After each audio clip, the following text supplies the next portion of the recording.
Tonight, unfortunately, we have to announce that much like the Oscars this year, tonight's episode of the Tagline will also go hostless.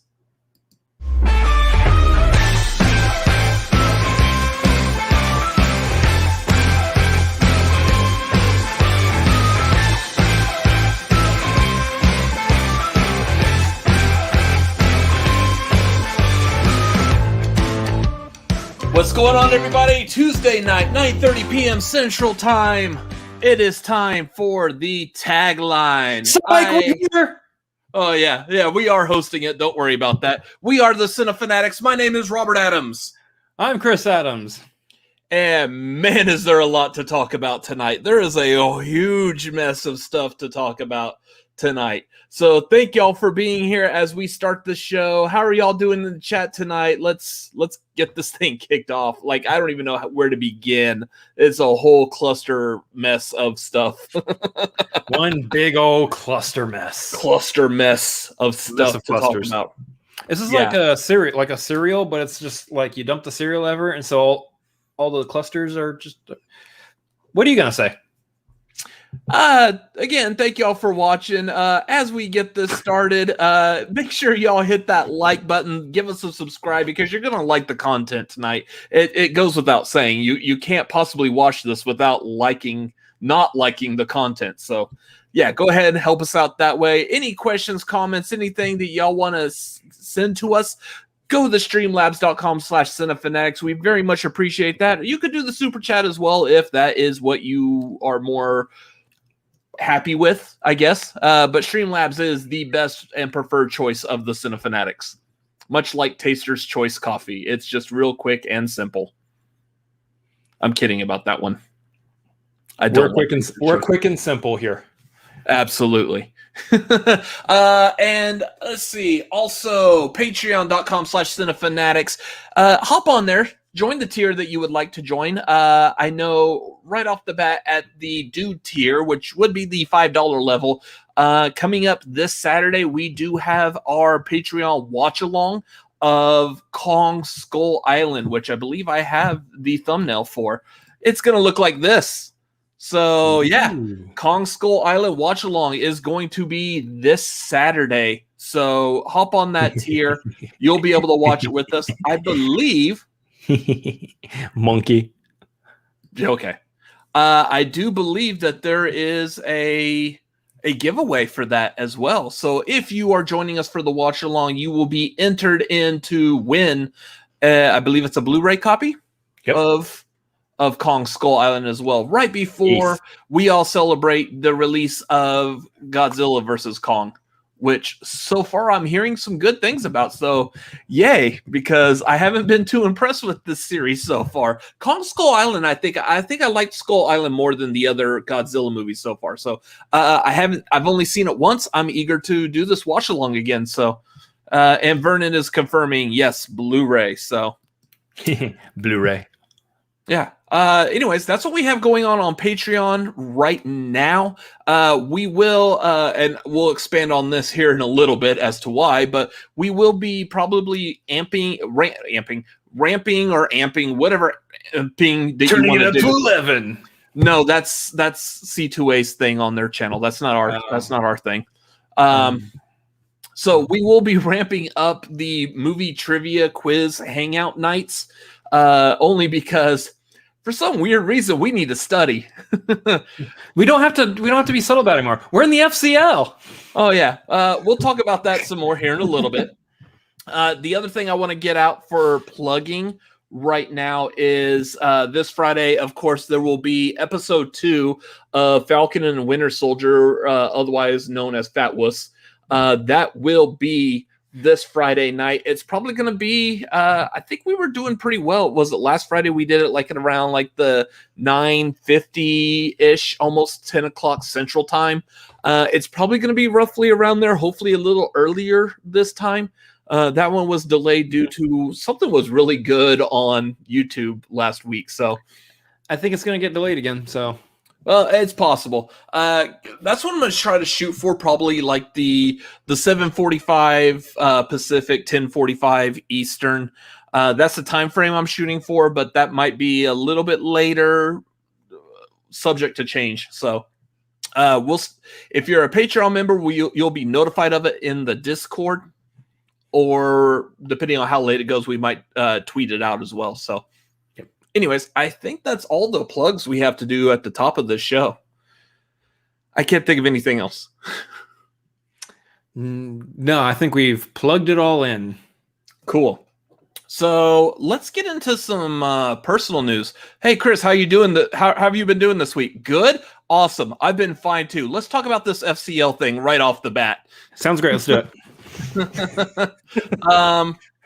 So those of y'all who've been following us for a while on like the Twitters, this channel, y'all know that we are fans of the movie trivia Schmoedown. If you're happen to be watching this and you're not familiar with the Schmoedown, it's movie trivia like with wrestling. So it has like wrestling storylines, good guys, bad guys, all kinds of awesome things. But instead of like people like choke slamming each other in the middle of a ring, people sit. Well, okay, sometimes every once in a while. Depends if it goes to Houston at Booker T's World Arena. Yeah. Otherwise, it's usually people sitting at a desk answering movie trivia questions. It's awesome. It's a great sport. Absolutely love it. And then lately, it's been due to COVID. It's been people sitting at their own desks answering movie trivia questions, like this. It will look exactly like this right here. Almost like Vogued there for a minute. Vogue, let your body move. Okay. So and we're out of the FCL. Good job. And we're out of the FCL. We'll just go to the Madonna CL, whatever that is. Anyways, that was a good joke.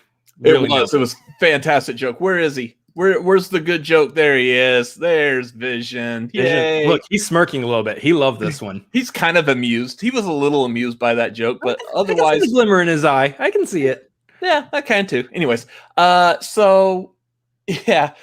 we've spent like 3 years doing an after show, like reactions to the Schmoedown. A lot of fun playing along, learning how the game works, basically testing ourselves while watching it.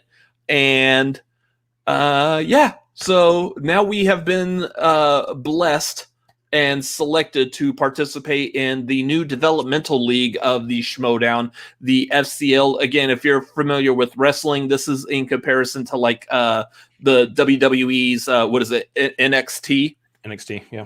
Yeah, so kind of like their developmental league. It's still going to be just as thrilling as the Schmoedown. I don't really feel like from this side, I don't feel like it's really a minor league. And I know we don't want to call it a minor league because you're going to have still like good competitors in this. There's even people who are in this who are a part of the Schmoedown already. It's just coming back. It's effectively the Schmoedown's version of a minor league, which is going to be their own new thing. It's a developmental league. It's where they're going to develop our mentals at. And we'll be able to work on and become fantastic players that will absolutely 100% be making the leap into the Schmoedown at some point. So count on that for sure. Anyways, so this past Sunday night, we were on with A Certain Point of View, which is a fantastic Schmoedown after show. They do reactions as well. We were talking about the amazingly massive week of Schmoedown episodes that we had last week, and like super massive. Like that's just a great week of Schmoedown. Yeah. And then we also got to drop the news that we are both actually in the FCL. So then the news dropped. We got to play a video I made while these images were dropped on Twitter. These are some beautiful, beautiful graphics. Just especially that second one. No, this one's like the chef's kiss right there. Probably because he's also like a chef as well. But this one's not bad. This is some good chin work here that you've got going on. That one's handsome dope. Not that. But that blue shirt, man, that blue shirt just really. Anyways, so it's lucky. You're lucky you had blue on there. Otherwise, we wouldn't be able to see your body. Yeah, yeah, but for the most part, it kind of like how like your hair disappears into the background too. Where'd it go? Yeah, mine just kind of reflects off all the hair gel and product I have in my. I don't have a receding hairline. I have a receding background line. Yeah. So, anyways, yeah. So we've been sitting on this news that we're in the FCL. We've been sitting on it for a while. Really happy to have that opportunity. So, like, I know we were talking about for a while the Draft Cinefanatics. The good old days. Yeah. So to all of y'all who have been following us, have been fans of us, that have been pumping out the Draft Cinefanatics, thank y'all very much. It's coming to fruition, y'all. So we did it. Here goes the y'alls. I can already see Garth like counting all of them that I've said so far. So, anyways, y'all. Good luck, Garth. Yeah. Chris, what are your thoughts on this? It's my turn to talk. I really enjoy all of this, the whole thing. I don't know what else to say. No. All right, I'm done with my refreshing beverage. Let me take back over again. No, go ahead. No, this whole process has been fun. I mean, again, like there's levels and layers into how we actually got wrapped up and involved, and multiple people to thank helping us out along the way. But for the most part, it's been. I mean, we had that video, like it was like dating back the 3 years, showing our first Schmoedown reaction, footage from our first Schmoedown reaction, and man, how much things have changed since then. What was it? It was our first inaugural Schmoedown reaction, which is hyper redundant, by the way, because inaugural usually means your first one. But you know, I did that intentionally. I said that purposefully and intentionally. See, when we first did that, because I knew that some years later, that would be the very thing I would look back on and be like, "You're an idiot." No, it's really cool. I really enjoy the how it started, where it's going situation. Now, obviously, we're not full-fledged in the main league Schmoedown yet, but being a part of the FCL is a huge honor because this is the first year of the FCL. We get to be part of the backbone, growing what the FCL is into something that many people for years to come are going to be clamoring and banging down the door to try to get into, and we get to kind of usher that into its first phase and everything, and being a part of that is just the biggest possible honor. So that comes with the fact that we just love the Schmoedown, have loved it for years now, and it's everything Schmoedown does I want to support. So so I was seeing the comments in here. Garth is like, can you help me get this couch into my van? Shay, are you about a size 14? Nice. Trying to actually do his voice there, but yeah. I understand where that quote came from. I am on top of things. I should be in a movie trivia game show. That would be a blast, you know? Chris, you should do one too. I think you have a pretty good amount of movie knowledge. You could probably compete in a game show.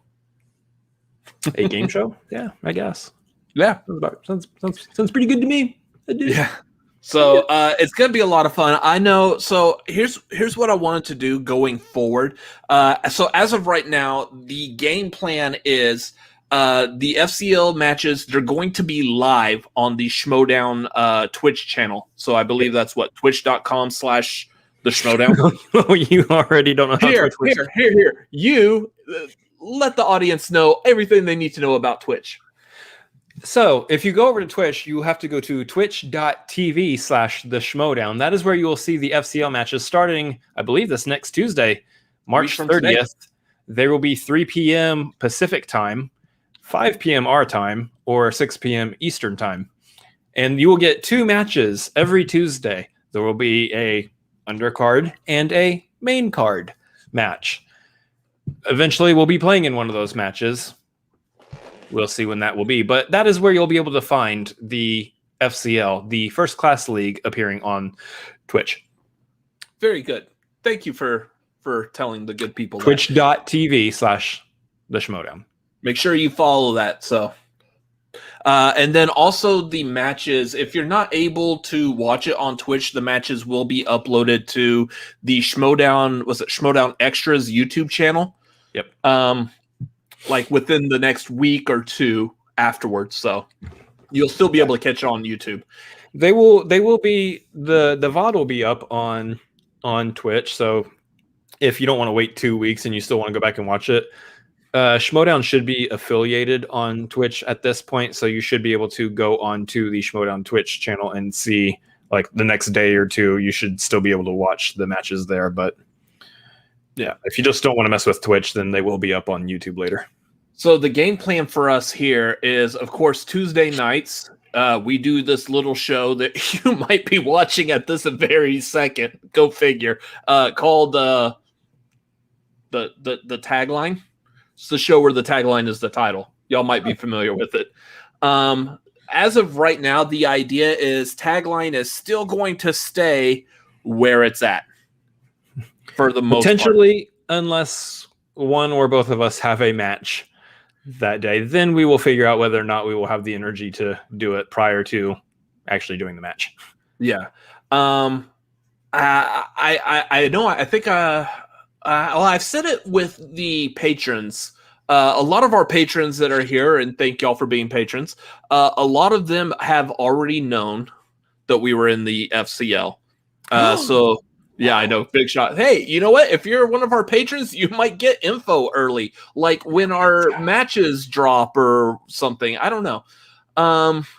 I don't know, like, safely what all information we can leak at any given time. So we're gonna play it very cautiously because I feel like we worked hard to get to this spot, and I kind of want to stay there, or at least the trajectory onto the Schmoedown. So again, as of right now, the idea is that we do the tagline. Anything that we're, like, behind the scenes talking about the matches, I believe we might put that on Patreon, where it might be like later on or the next day or so, we might do a reaction to whichever match that we are in. So whether Chris has a match or I have a match, because as Vernon is pointing out, there's no teams in the FCL. So we might talk about it on Patreon the next day. So if you're a Patreon member, you'll get access to that at whatever tier I guess we decide to put it at. I think right now we're talking about it being at the Maverick tier. So yeah, it might stay at that one. Anyway, yeah, there's gonna be a lot of, like, FCL oriented stuff, or at least, like, Schmoedown oriented stuff, the deeper we fall into the rabbit hole. Yeah, because this would be fun. Yeah, that would be fun. Unfortunately, we just don't bet on it for this first season, at least, of the FCL. And PLD has been going around lately and reassuring everybody that it's for sure gonna start with singles, and teams might be a thought later on down the road in preceding seasons, but not this year. Which is fine. I understand. Let's start off with what you can. Let's also go and highlight Vernon has apparently some news there that there might be a new show debuting this week that has something to do with fans and views in the FCL. Very interesting. I wonder what that could be.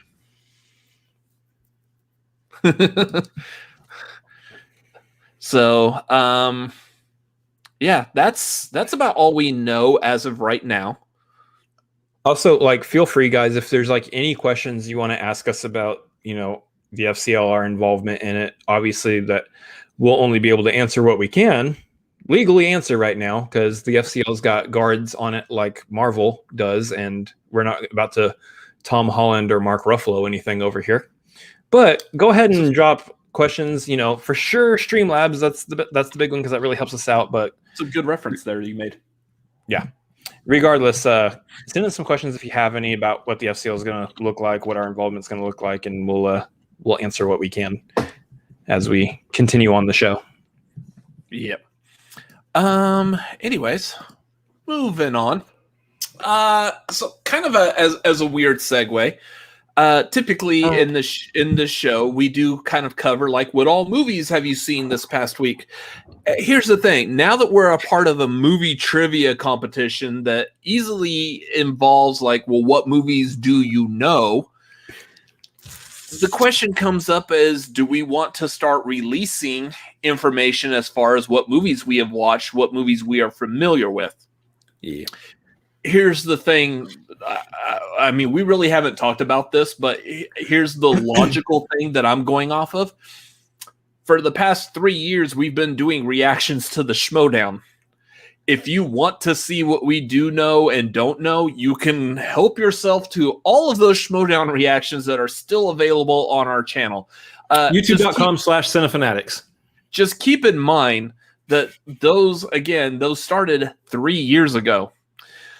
There may have been some work and studying done in certain categories since then. So if you should be a competitor and or maybe a friend, a patron, someone who's in cahoots with a future competitor of ours, please realize that even though we're going to share this information, it don't mean crap.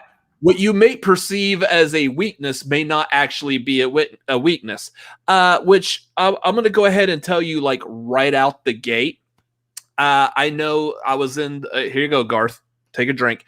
I was in one episode of the actual movie trivia Schmoedown, in which case when we spun the wheel, we got stuck with Charlize Theron. Wasn't a really, I think we did okay with it, but it wasn't a huge turnout. That's not going to be a problem anymore. I did wonderful with it. I don't know about you. So those of you who are thinking that at least one of my weaknesses might be Charlize Theron, go ahead, pick that, put that on the wheel. Let me spin opponent's choice and give me Charlize Theron. That's a great idea. Make my day. So, again, what might be perceived as weaknesses might not actually be weaknesses. I'm not going to say it, but I know one that was definitely a weakness, at least for me, is not a weakness anymore because it was really easy to study for. And I'm like, oh, okay. So I can't wait till that one pops up. That being said, I'm absolutely 100% awful at La La Land. Never, ever give me any questions about La La Land. Ever. I will not be able to answer a single one of them. Ah, crap. I forgot to put away my Funkos. Oh, well. I like the design. It doesn't mean I know anything about them. Oh, crap. The Blu-ray's out, too. I've never watched it. Me talking about my match. Okay, sorry. I talk about the one match. Here's the thing. As far as those of y'all who follow this channel, all this means is I won't have just only one match to talk about anymore. I'm like, look, he has two. Along those lines, we have a Streamlab from all of the chat. Sent in some money asking, what are your strengths and weaknesses in trivia? Certain quiz makers need this info. I don't know if I'm going to tell all of the chat, but I might tell like Vernon later because I know Vernon is very helpful on making quizzes for us. So therefore, if you are potentially a future competitor of ours, Vernon would be the person to bribe for the inside info on how we do. And if he takes the bribe, if it's a good bribe, I don't blame him, honestly. But I wouldn't blame him at all. He's out. So yeah. There you go, Garth. Oh, I heard Patty Jenkins quote tweeted our other friend Mike Kalinowski, right? That was a thing that happened once. Yeah. I'm trying to think, is there anything else we need to cover as far as FCL stuff goes? Oh, yeah, the other thing I did want to talk about. So regardless of what happens on FCL, I want to do a comparison. Those of y'all, again, familiar with the movie trivia Schmoedown, you might be familiar with a certain team that no longer exists. That would be Team Action, consisting of Ben Bateman and Andrew Guy. They're in the FCL. What? No, they're not in the FCL. Oh, sorry. I got excited. although here's the thing, we don't actually know where Andrew Guy is as of right now. So headspace wise, no. I mean, he's somewhere in 2017, I think.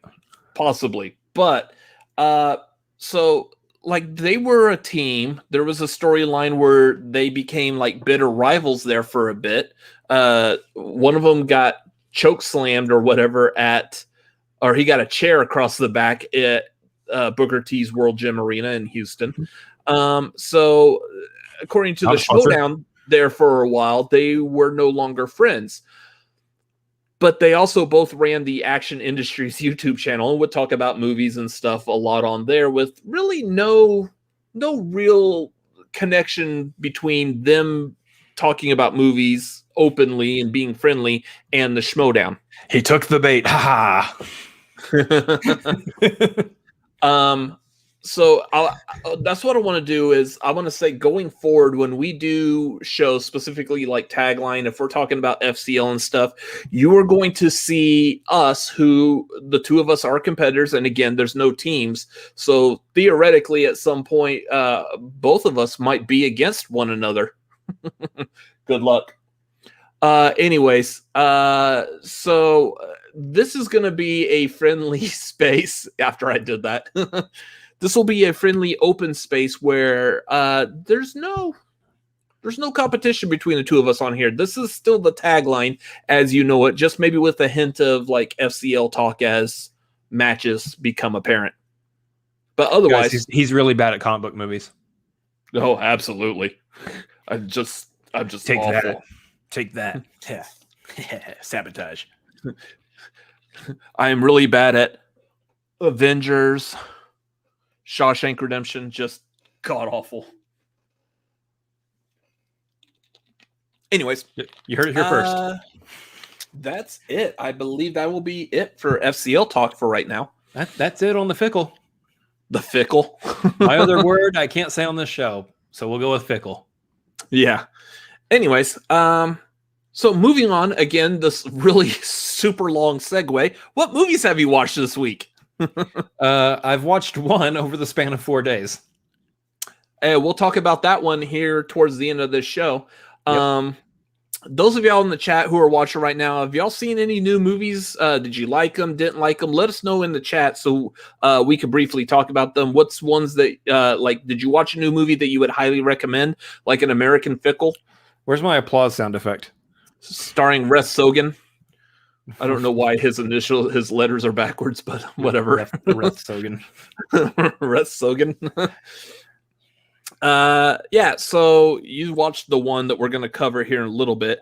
I too have watched that movie as well. So again, we'll talk about that soon. What else have I watched?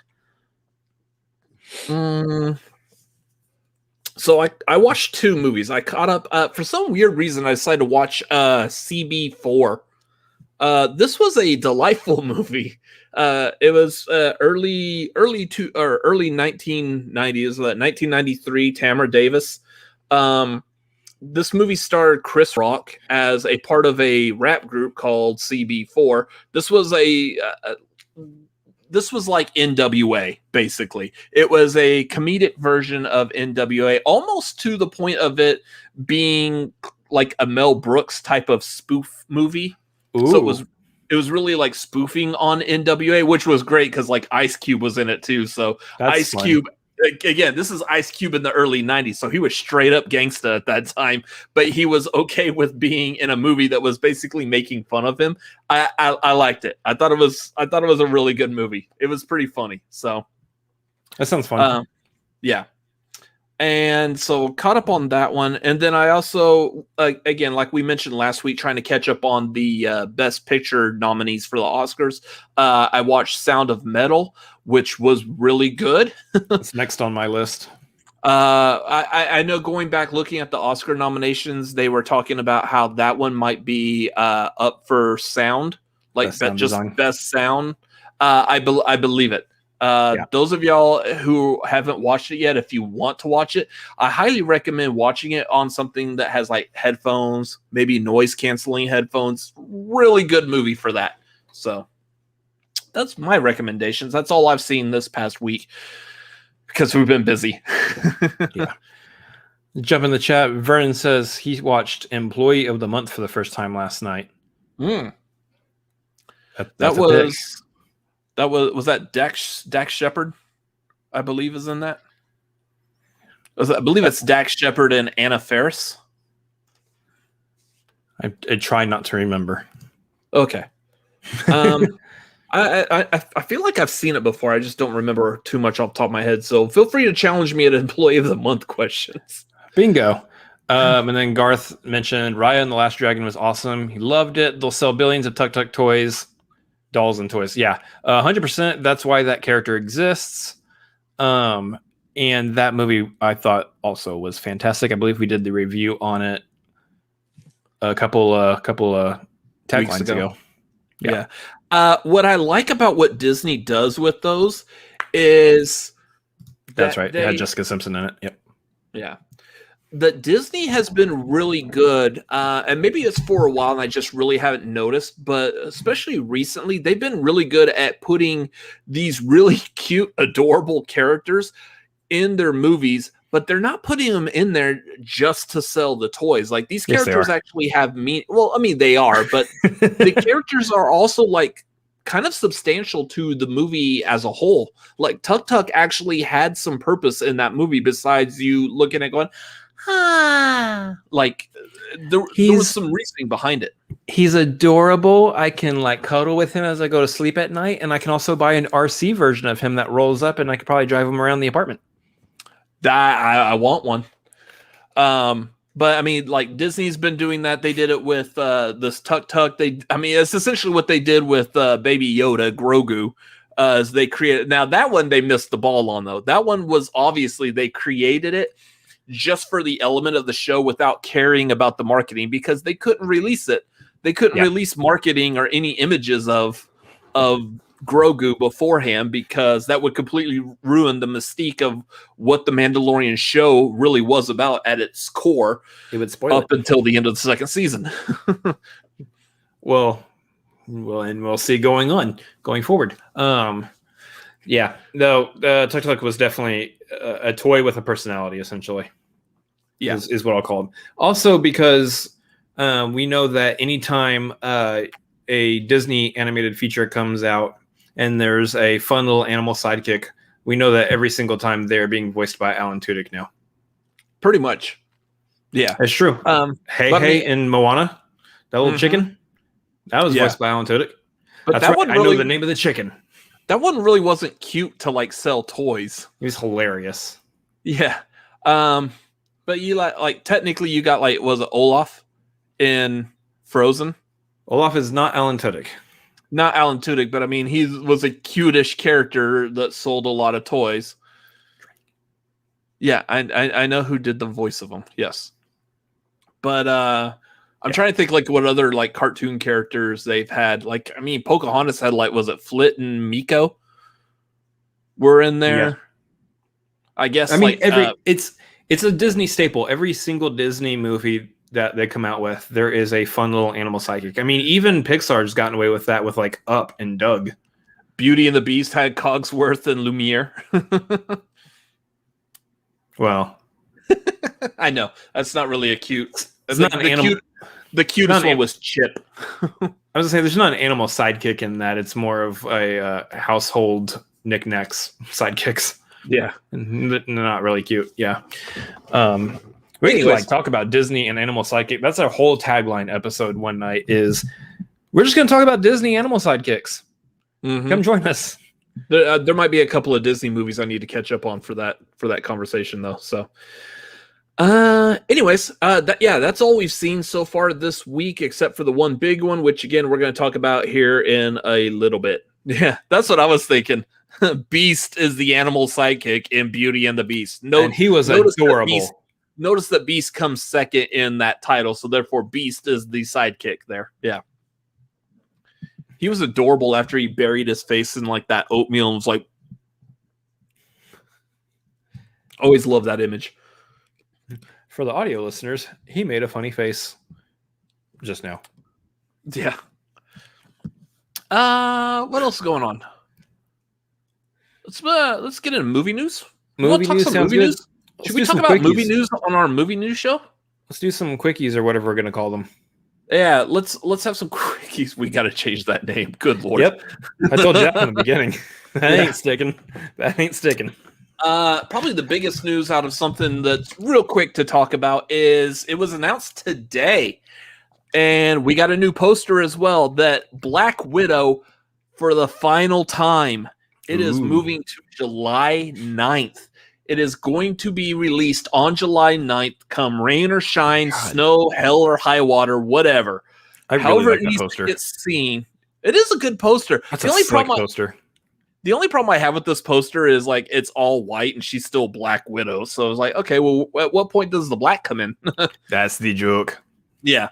So it is moving to July 9th for the final time. It will be released also with the Disney Plus Premiere access.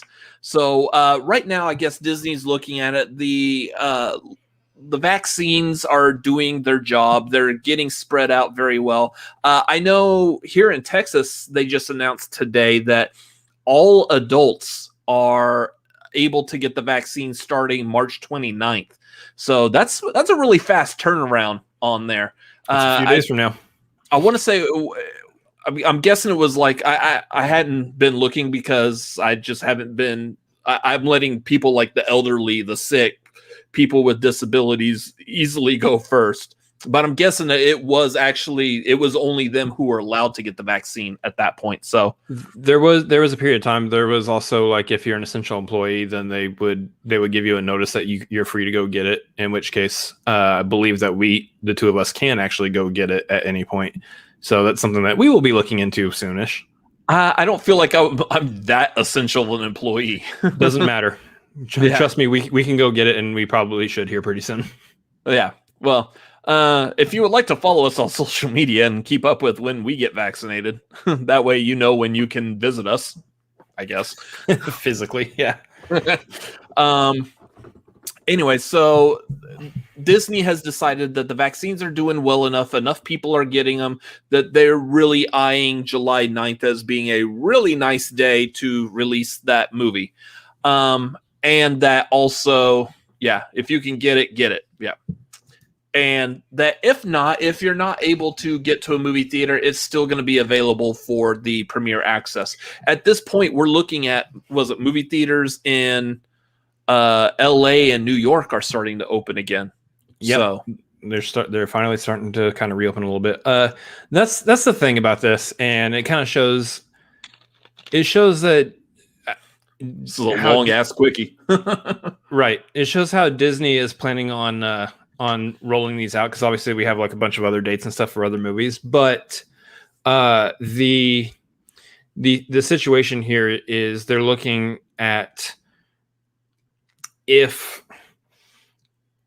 for some reason by July we're not, say, like at least at 50% of the country is vaccinated, at least 75% of the country, whatever the number is, that we all just generally start feeling safe enough to once again no longer have to social distance or wear masks anymore, then that's when it's like, okay, now we can start ramping out movies. But until then, it's the let's try to do the let's what I'm saying is that I think this is the situation we're going to be seeing for at least the remainder of the year, or a good chunk of the remainder of the year. Maybe going into, it's like the later part of fall and winter, we're going to be seeing a lot of movies doing this simultaneous thing.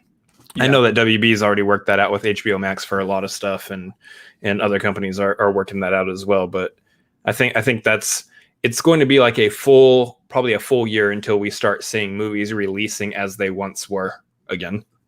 Yeah. So there's that coming out, and like I want to talk about this real quick. I'm also going to mention because it's kind of in the same boat. Shang Chi, also from the MCU, has been delayed, has been pushed back to September. So the reason that these are really key and important, and this is why I believe this is the right move for Black Widow, is because the MCU's on a timetable, y'all. Like, this has got to go. Like, they've got to be cranking these out. There are specific times, and like, especially because the shows are already going. We've already gone through all of WandaVision. We're starting into Falcon and Winter Soldier. These things need to be trucking along here. There's no more time to be delaying this movie for a whole nother year. So the storyline's got to pick up. We need to know what's happening as other related entertainment properties content is being released. So I don't think, as of right now, I do not believe they're pushing Eternals. So we're in a position where Shang Chi is going to release in September, and then 2 months later is the next MCU movie. So we got, so what that looks like is Black Widow's July, Shang Chi is in September, Eternals is in November, and then Spider-Man is in December. Yeah, so that's a whole lot of MCU coming real quick. 4 movies this year. We didn't get any last year. We get 4 this year. Not to mention all the TV shows. Again, we've already done WandaVision, Fat Wuss. We got Loki coming pretty soon. I can't remember if, I guess What If is also supposed to be starting this summer. Mm-hmm. And then I don't know about the other live action shows. If they're supposed to, is Hawkeye supposed to be starting later this year? Possibly. Hawkeye's either later this year or starting next year. I can't remember off the top of my head right now. This would be the best time for that to come out right now. Yeah. I almost wish that would be one of those they could put it out there for a premiere access, and then some of it gets donated to what's the one that's is it the AAPI right now? Asian American Pacific Islanders. Something gets proceeds from that movie get donated over to there, because Disney could do it. That would be fantastic. I would love to see that, but I know timing is unfortunately everything in this. So, but not only the MCU, but a lot of other Disney movies have gotten pushed. Cruella got pushed. Was it Free Guy got pushed? I don't know if you had more of a major list of it, but Free Guy got pushed. The King's Man got pushed to December. I think Free Guy's in August, and then King's Man's never coming out. Yeah, right. And then Death on the Nile is getting pushed to, I believe, February of next year. Jeez, that's more than a year after it was supposed to come out. Yeah. We already had the trailer for that too. Yeah, absolutely. So yeah, a lot of these movies getting pushed back, but it looks like we are definitely seeing a light at the end of the tunnel. So love that. Oh, man. So, everyone, pretty light. Yeah, keep wearing masks, social distance. Let's get through this and move on. We'll finally be able to have a Tuesday night show where we can talk about movies. Wait a minute. Something other than, 14 Little Angel, welcome back. Yeah, hey. So the blockbuster movies are all in December. I mean, pretty much at this point, yeah, they're starting to. I mean, ever since freaking Avatar, December has become a hot commodity for movies. So it's been since 2009, essentially. Before Avatar, Titanic came out in '97 in December. Well, yeah, but I'm talking about between 1997 and 2009. Name a bunch of blockbusters that came out in December. It's not been as big as it is now. It's Star Wars, really? No, that's been May. Stop. It's not been as big as it is now. I'm making a point for a reason. You're seeing there used to be this summer blockbuster movie season, and now it's turning into the entire year is blockbuster season. So it's no longer just a summer thing. Yeah. Anyway, so that's it as far as movie news getting pushed back. Here's another one that I want to say. This is probably going to be real quick. I mentioned at the top of the show, before it even started, the Oscars are not going to have a host. Big surprise. Now, here's the thing. They're also not going to have an actual show, kind of like what the Golden Globes kind of did, where everyone is going to be at home, zoomed in, it dressed up, hopefully, and all accepting some. It's my microphone. Just sitting there accepting some fake award that they happen to have in their hands, waiting for the real one once they get that's got to really suck for the ones who didn't win, though. Was it the Emmys last year or something they did last year where they were doing the award show and they literally positioned people outside of all the nominees' homes with awards ready to hand them off should that person's name be called. God, what is the expense on that though? I don't know. That's gotta be insane. What happens if the person nominated their home resides in Australia? Or even worse, what if it's New Zealand? That means the person who may be handing out an award has to go there 2 weeks early to quarantine for 2 weeks in the hopes that maybe they hand that person an award. My thought is it'd probably be smarter to hire somebody who already lives there. I mean, I would think so too, but I mean, who knows? I mean, that might be the easier way to go about it. Just ship the award over. It doesn't have to quarantine. Hazmat suited guy. The loser shared the video of bye. Thanks for coming. Yeah. Wow. Anyway, so there's not going to be a host, so I don't know how is this going to work virtually. It's going to be about the same as it worked in years past, except that instead of we having random people up on the stage giving us entertainment between awards, they're probably just going to zoom in. Yeah, but I mean, is there like one like overarching like voiceover like, now to present the award, here is Michael B. Jordan's house and Michael B. Jordan. Like, is that what it's going to do type of thing? That's what I imagine. The Oscars this year are going to be about as bare bones as we've ever seen that awards presentation, which is a shame because like the movies that are up for awards, the actors, actresses, and directors, and everybody who's up for awards is some of the most diverse that we've seen, especially in more recent years. So it's a shame that we can't put on like a big fancy to do for some of these people to be able to receive their awards and stuff. But y'all are finally getting diverse in your nominations, and we're not going to have a celebration at all. We're going at home. And we're going into your houses. We're so diverse, we're going to see your breakfast nook. So, like, yeah, figures. Something would just give away on that.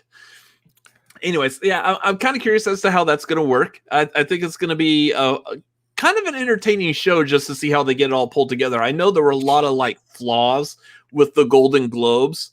Especially what was it like Daniel Kaluuya when they go to give him his award and we couldn't hear him. So they're like, okay, well, we'll just accept this award on the behalf. And then all of a sudden it cuts to him like, no, y'all are doing me dirty. Like, put me on, let me accept my award.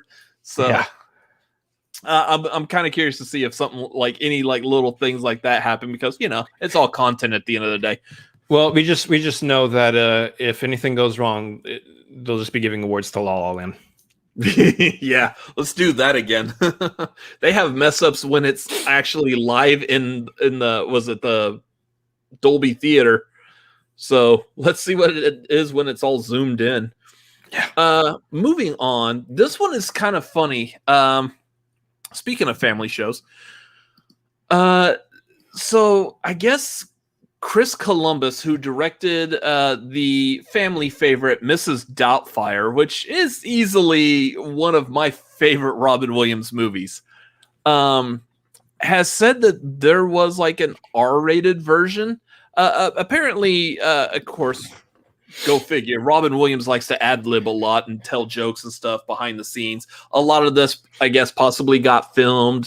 He may have made jokes ad-libbed on camera and they happened to film those. But apparently there is an R-rated cut that they could put together. There was someone tweeted out, this Film Facts tweeted out that there's supposed to be a PG, PG-13, R, and an NC-17 cut of Mrs. Doubtfire. So first off, I'm gonna put the kibosh on the NC-17. There's no way there's an NC-17 Mrs. Doubtfire unless we got to see Mrs. Doubtfire's Mr. Doubtfire, if you know what I'm saying. The only way that there's an NC-17 is if there was some nudity in that movie. Hello! And hello, that type of that would be the NC-17 version of Mrs. Doubtfire, and I don't know if anyone really wants to see that, and if you do, that's cool. I'm not judging, no judgment here. Rule 34, I mean, it's out there, but I seriously really doubt there's an NC-17 cut. It was a drive-by fruiting, yes. I love that. Mrs. Doubtfire's Mr. Doubtfire. So yeah, I doubt there's an NC-17, but I could understand there being a rated R on there because I mean you couldn't stop Robin Williams and keep that bottled in. I want to see it, but apparently they're saying that they're not going to release that, which I don't know. It's kind of a shame. This is at this point is where I say, internet, do your thing. Yeah, there's two sides of this coin. I mean, obviously, any chance that we get now to see some new Robin Williams, or in this case, new to us Robin Williams, you kind of want to see it because that's like buried treasure at this point. I'm kind of worried that someone's going to grab this and cut it at the NC-17 and me saying that's like Mrs. Doubtfire's Mr. Doubtfire, and it's going to cut straight to you like you kind of want to see it. Yeah. I'm sure Don't Garth will clip do it. that, guys. No. You want to see, new to us Robin Williams, but I also don't really want to see an R-rated Mrs. Doubtfire. And for it to not technically exist because they're just not going to cut it together, then it is what it is. But I'm just saying, like, on the hypothetical side, how much fun would it be to see new Robin Williams content, essentially? Yeah. That'd be a blast. Vernon, movie supported law-breaking, kidnapping, vandalism, attempted murder, tampering with mail, criminal trespassing. Yeah, absolutely. But you're not supposed to notice that because it's a fun family film. And he got away with a slap on the wrist. Yeah. So I would like to see an R-rated version of Mrs. Doubtfire, but I doubt we're going to see it unless, again, the whole internet, the same ones who brought you the Sonic the Hedgehog redesign, the ones that brought you release the Snyder Cut are also the ones that bring you release the hard R Doubtfire. Oh my gosh, there's so many issues. But what's next? Speaking of the Sonic the Hedgehog, though, Sonic 2 is in production right now. Apparently, they did so well that Jim Carrey was so impressed by the work done on Sonic the Hedgehog that they're actually going to work on an Ace Ventura 3, and he seems to be down for it. Jim Carrey, I know I've seen him talk about before that he's not huge on sequels. He did the sequel to Ace Ventura. He did that sequel to Dumb and Dumber, and that probably is what really cemented him saying, I don't really want to do sequels anymore. But the team that worked on Sonic the Hedgehog, he believes in firmly enough to, I guess, allow them to attempt to do a Ace Ventura 3, and that he is going to be reprising that role. It's been about, 26 years or so since the last Ace Ventura, so kind of curious as to what he's been up to. The problem here is that you're looking at a situation, once again, like the Dumb and Dumber 2, like the Coming to America, these comedy sequels that happen decades down the road, and hoping that it's going to work out. Here's the thing with Ace Ventura. If they actually take the story seriously and let Jim Carrey be Jim Carrey, don't try to write Jim Carrey for Jim Carrey. Let Jim Carrey write Jim Carrey for Jim Carrey. You're saying Jim Carrey about as much as I say y'all, by the way. Y'all need to let Jim Carrey just be Jim Carrey, y'all. And there you go. Honestly, you're going to have a good Ace Ventura 3. But if you try to write for Jim Carrey the way you think he'll act and be, and you're trying to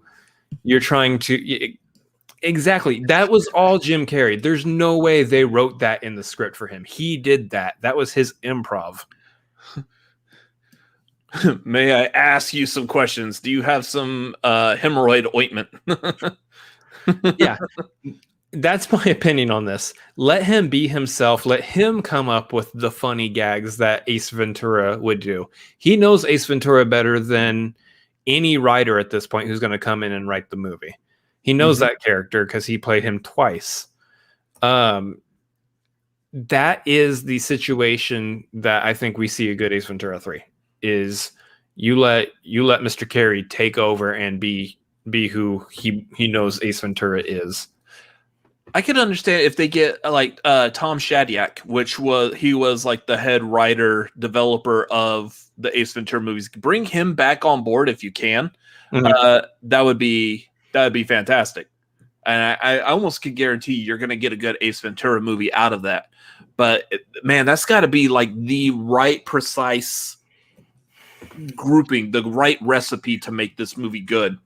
What I'm afraid of is that they're going to try to force too much, and they're going to try to do we've got to bring Ace Ventura into modern times, and Ace Ventura being confused over modern times, which is dumb because he's lived since that time till now, and he's been dealing with there's so many like dumb like current pop culture jokes that they could just throw into that, and it would just ruin Ace Ventura completely. This is not a movie that you just do dumb pop culture jokes in. What about the like you go with the storyline that Ace Ventura's pet detective business is going out of business because now everyone has gotten their pets chipped, which essentially, I guess nowadays that means you could also like LoJack your pet, for example. So everyone's pet is easy to be able to be found just on their cell phone. They're like, oh, Fluffy's over there, type of thing. So there's no reason for a pet detective to be involved because everyone can find their own dang animal. I mean, that could possibly be part of it, but if the whole story is centered around that, you're going to lose me. What I did like about the sequel is that they took it beyond just being the pet detective. Honestly, they even did that in the first one. The first one was beyond just being a pet detective with having to get the dolphin and whatever for Miami Dolphins. That's not a pet. That's a mascot. Yeah. So as long as they play in that field, they play in the larger field, and then they can lightly touch on the technology like that. But no, let Jim Carrey be Jim Carrey, and otherwise take the storyline of the movie as seriously as the prior two movies have been taken, and you get a lot of fun there. Yeah, guaranteed that Snowflake the dolphin is definitely LoJacked now. Yeah, no one's taking that dolphin. But they're for sure going to mess it up somehow, and it's going to be terrible. That's what's going to happen. Anyway. Yeah. Positivity. The only other thing I want to mention, I want to talk about this like super brief because we really don't have any news about it, but I kind of want to break from talking about like superheroes all the time. I know that's like what the general public likes because it's hot and it's in fashion right now, but something that I want to talk about is they announced that Matthew McConaughey may be coming back for I guess like it's a sequel to A Time to Kill, where he played the lawyer Jake Brigance. They're going to do a sequel to it based off the book A Time for Mercy. Now, this is actually the second sequel to the book of A Time to Kill. There was the other one beforehand, Sycamore Row, but they're only adapting A Time for Mercy. This is apparently going to be adapted into a TV show that's going to go to HBO Max. I want to talk about this because I loved A Time to Kill. That movie was so good. Easily, in my opinion, one of Joel Schumacher's best movies. And that's what's really amazing is that was a Joel Schumacher movie. I think he was actually like right before he started the Batman movies. He did Time to Kill, and it was such a good movie. That and Falling Down, I think, are probably his best works. Yeah. Maybe I can understand argument for Lost Boys, maybe, but yeah. This has my interest because, first of all, that was such a great movie. It was so good. And so to be able to kind of take that and turn it into a series that you take seriously, like this is one of those like out of left field ideas for me. If you're talking about, hey, let's pick out a movie and turn it into a series, A Time to Kill was not going to be one of those that's like at the top of that list. But it is one that I definitely have interest in. It's like one of those situations where it's like, I didn't know I needed that, but I do need that. That's what we're looking at here. This is something that I feel like I'm going to be like paying attention to as the stories develop around it, and that might be one I'm going to really enjoy watching, especially since it's on HBO Max and it's going to be real easy just to throw it on real quick. I don't know if we're going to be doing like a show around that one specifically, but probably won't because, again, like I just said, superheroes are like the bread and butter. So, yeah, I mean, we're still big fans of superheroes. I'm not trying to knock them at all because we're about to spend the next, 30 minutes or so talking about one particular superhero movie, which makes sense because the movie was 4 hours long. So, But yeah, probably not. I don't know if there's enough internet content, if there's enough people on the internet that want to come and hear us talk about a sequel to A Time to Kill. So, good movie. Highly recommend the movie if you haven't seen it. It's so good. But give me a good TV show that I can just watch on my own too and don't have to worry about creating content around. Not that I don't enjoy doing so, but that too. Yeah. Anyways, yeah, that's the only thing I wanted to touch upon was that real quick. Let's get into talking about the Snyder cut. Zack Snyder's Justice League. Yeah, before we actually get into our official review, some of the news, I like there's been a lot of news over this past week because that's all anyone seemingly was talking about. A couple of things I wanted to cover on this. Apparently, there's going to be another cut of this movie, except it's going to be in black and white, kind of like the promotional material that we saw where it was like all in black and white. The images, I think they did like a black and white trailer at one point, like 2 years ago or so. I don't know. But apparently Zack Snyder did actually create a black and white version of the Zack Snyder's Justice League. And it's going to be, it's referred to as Justice is Gray.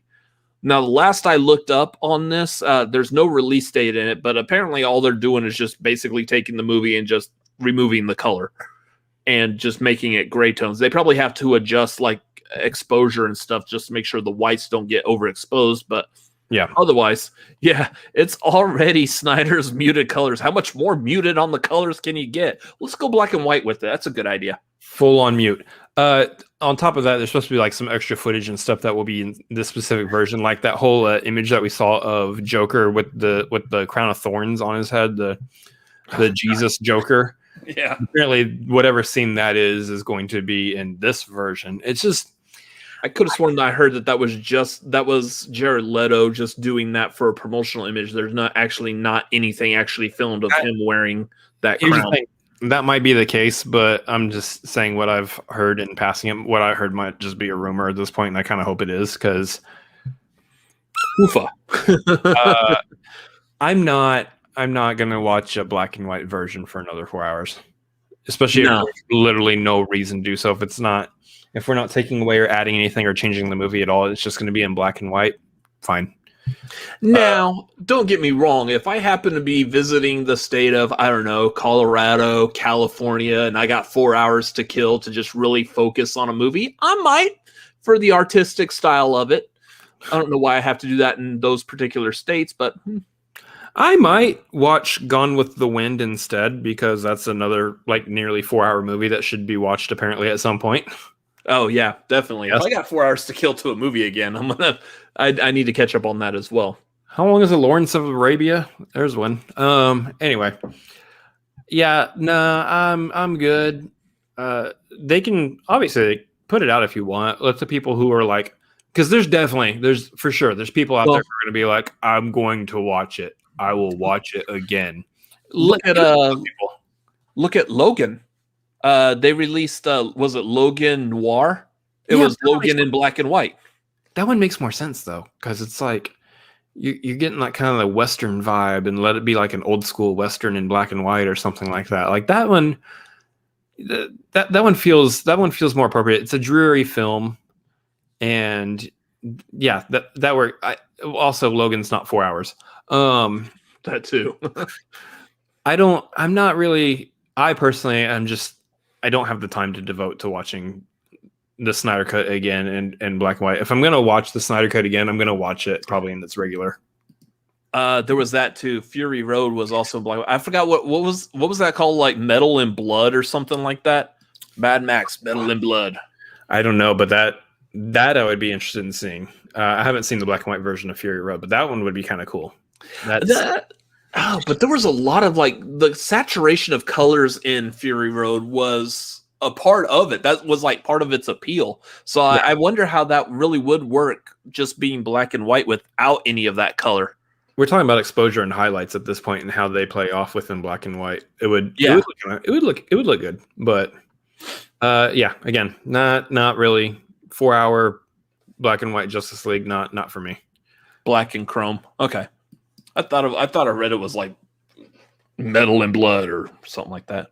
Sounds cool. Metal and Blood, yeah. Metal and Blood. That sounds so mad. That was not the one where they had like the rock band playing while they were driving. Like this is like so like such a heavy metal type movie. Let's get the flamethrower guitar. Come on, that was sick. Yeah, that was sick. Anyway, so yeah, Justice is Gray coming out pretty soon. If you're into seeing a 4-hour long Zack Snyder cut in black and white, there you go. I don't know. I might check it out at some point, but I'll probably watch a couple scenes from it, but I'm not going to watch the whole thing. So the other thing to talk about before we get into the review, and this might kind of like lead into the review, we might touch upon this in the review as well, is there's been a lot of positive word of mouth of this movie ever since it was released. Even the reviews before it was released to general public, they were saying that this is a phenomenal version of Justice League. And this entire time, the Warner Brothers camp has adamantly stated that they have absolutely no intention of continuing the Snyderverse. Like, they don't want to go back and make this be the Justice League that's canon with the rest of the DCEU. They have come out and said that there's going to be a lot more focus on character and story in the DCEU. So they're not letting all these like other storylines they're really going to tighten it up, and they want the DCEU to be like the MCU, a nice, consistent, tight universe. Yeah. I mean, as much as they can. Obviously, it sounds like Flash might tap into multiverse. MCU is going to be dabbling in multiverses pretty soon. So they're going to use Flashpoint to kind of clean stuff up a little bit. Possibly. Yeah, that's what it sounds like. But they're very like putting their foot down about not doing a continuation of the Snyderverse. And this is kind of disappointing because it's done very well. It performed very well. I don't know like how you formulate like the dollars that movie brought in, because unlike a movie that plays in a theater, we don't see like box office returns on streaming movies. How many more subscribers has HBO Max gotten, and is there any way to attribute those subscribers directly to just watching this Justice League? Mm-hmm. So it's kind of disheartening to hear that they don't want to continue it. I think, and we were kind of briefly chatting about this before. It's weird to me, especially if we do somehow get numbers back that's saying that it's super successful, that they've gotten like a ton of new subscribers and millions of views on this version of Justice League. And you look online and there's a ton of positive like feedback for this version of Justice League, and for them to see all that and that be what's happening and go, yeah, nah, we're good. That doesn't make any logical sense. Like, I understand what you've already released theatrically. I understand that you have a current trajectory for the DCU, sort of, to whatever extent, already planned out, but to be able to like look at something super successful and go, nah. I said this to you before, and I'll bring this up here. Let's go back to when test footage or whatever got released for Deadpool.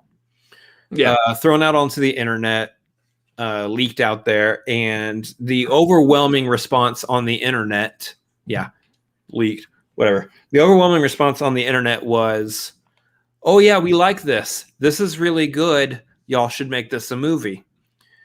And then Fox went, hey, you know what? People seem to like this. They seem to think it's really good. We should make this a movie because we'll make money. People have voiced their opinion, and those opinions will bring in dollars for us. So they made Deadpool. It was really good. It made them money. So they made Deadpool 2, which turned out to be really good and made them more money. Then, of course, Fox got picked up by Disney, and they're going to make a Deadpool 3 because Disney's not stupid. They'd see the money. Because Disney knows there's money. Now we have a situation where we have what we're assuming based on feedback on the internet is a super successful version of Justice League that is currently through HBO Max subscriptions or however else money transfers work through streaming, is probably bringing WB money. And instead of doing the Deadpool route, they're looking at that going, nah, we don't like money. We're good. What was that? Was that no damn sense? What was that? The end of Mr. Deeds when they're like, well, unless you can convince this entire room to all of a sudden start hating money, I feel like I win, type of thing. Like, yeah, that was the image. I'm sorry, I'm comparing this to an Adam Sandler movie that really wasn't the top of it, but yeah, I just like that was the dynamic that basically is what they're saying here. They're going the route of a mediocre Adam Sandler movie. Like, do y'all just hate money now? I mean, I'm saying this is all taken into consideration. We're assuming based on positive feedback that is what's happening. If I come over here, and I know I've seen this before, but let me do it over here. Actually, if I look this up, I'm betting this is exactly what I think is going to happen. Let's go.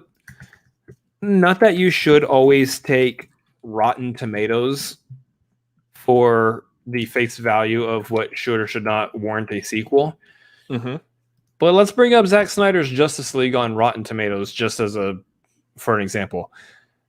Okay, granted, there's probably a lot of like hyper DC fans, and I call them hyper DC fans for lack of any other respectful term, because we want to be respectful to people. 96% audience score. Is that a little high? Is that a little fudged? Those numbers fudged a little bit? Maybe, but still, 96% is pretty dang high. 73% on the critic score. If 73% is on the critic score for it, that's not certified fresh, but it's pretty fresh. And the audience score that high, there's got to be a good movie. There's got to be something wrong with executives over at WB if they're looking at this and then looking at the actual numbers. If the actual numbers match up to what I'm seeing on Rotten Tomatoes, of course, and they're looking at all this and going, nah, we're good. We got a plan. Do you? Because your plan so far has led you to the first Justice League, and I'm not going to look that up on Rotten Tomatoes. I know it's worse than that. So, your plan is what led people to start this online craze about releasing the Snyder Cut to begin with, and is what has now led there to be a Snyder Cut with 96% audience score attached to it. Yes, to not continue off the back of this is WB going, no, we don't like money. It feels plain and simple to me on that. And yes, I recognize, again, I'm still assuming a lot of things about the numbers that, you and I can't actually see. This is another one of those, like, will the internet take over and prevail? And I mean, we saw how successful Release the Snyder Cut was as a hashtag. Is there going to be a possibility of like hashtag continue the Snyderverse? Oh yeah. Or hashtag restore the Snyderverse is already a thing. Yeah. So how prevalent is that going to be? Is that going to start trending so much that like you really have to be just flat out dumb to not want to continue that? Like, at some point, I don't mean to be mean, but I have to question the level of intelligence of some people if they just don't see. Well, I mean, back in the 70s, Pink Floyd said, money, it's a gas. Well, apparently, unless you work for the WB, then who cares? Disney is the one who should be saying who cares about money. They own most of it, but they're still making a Deadpool 3. So, I mean, here's the thing. You see, and I'm going to touch on a little bit also here too, that because we were talking about the Ayer cut today. Release the Ayer cut is now, it was a hashtag that started, but it's now kind of coming back into more prominence now the Snyder Cut was released. We're looking at Ray Fisher. Ray Fisher's out there talking about both. Let's continue with the Snyderverse. Let's release the David Ayer cut of Suicide Squad. And if you've got like the actors in these movies backing these things, then it does add a little bit of more legitimacy. I mean, the Snyder Cut really started taking off. The release of Snyder Cut really started taking off when Ben Affleck and Gal Gadot and everybody was pumping out the hashtag themselves as well. And then, of course, you had Zack Snyder putting fuel on the fire by taking a picture of an actual movie reel, saying it does exist, guys. It's here. It's right here. I just need the go ahead from WB in order to actually put it out there. So, what I'm afraid of, though, and what I think could be a problem is that the trend of if we just make a loud enough noise on the internet, we can get what we want. And that's not necessarily a good thing, because while it works out this time, or it works out with Sonic the Hedgehog and fixing how he looks, fans and people who watch movies generally don't always know what it is they actually want. They have ideas of what they want, but none of us fans out here, and I'm going to bring up Marvel in this case, oh no, he's bringing up Marvel when he's talking about DC. None of us knew we wanted the MCU. None of us, they just really need to make an interconnected universe of movies, and they all just need to be good. Nobody was thinking that, because nobody thought that was possible. And then Kevin Feige did it. And, we're sitting here going into a movie for Shang Chi and Eternals, and Black Widow's getting her own movie. Like, how many years later? So the thing is that a lot of times there are creative individuals within these studios who know the right pathing to go for these movies. A lot of times there are fans who do say, hey, it would be best if this happened.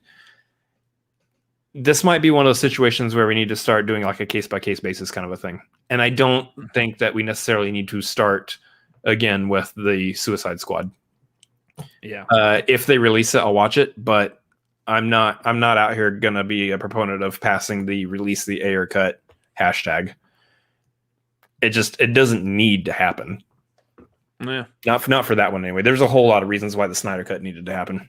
The Ayer cut, I can understand, depending on what I'd want to hear is like maybe some like leaks as far as what was the idea, what was something that maybe David Ayer wanted to put into this movie, but it got cut by WB. Like, what were some things, what direction was he really trying to go? If something like that sounds good, I might be more of like, hey, well, let's actually let's pump this out. I actually want to see this. This could be something that helps fix what was wrong with Suicide Squad. So somebody correct me if I'm wrong. Either you know it or people in the chat might know this. I'm pretty sure didn't they release a director's cut of Suicide Squad already? And it was like panned. I thought they did. I thought they had like a director's cut for some reason, and it was like already like passed over.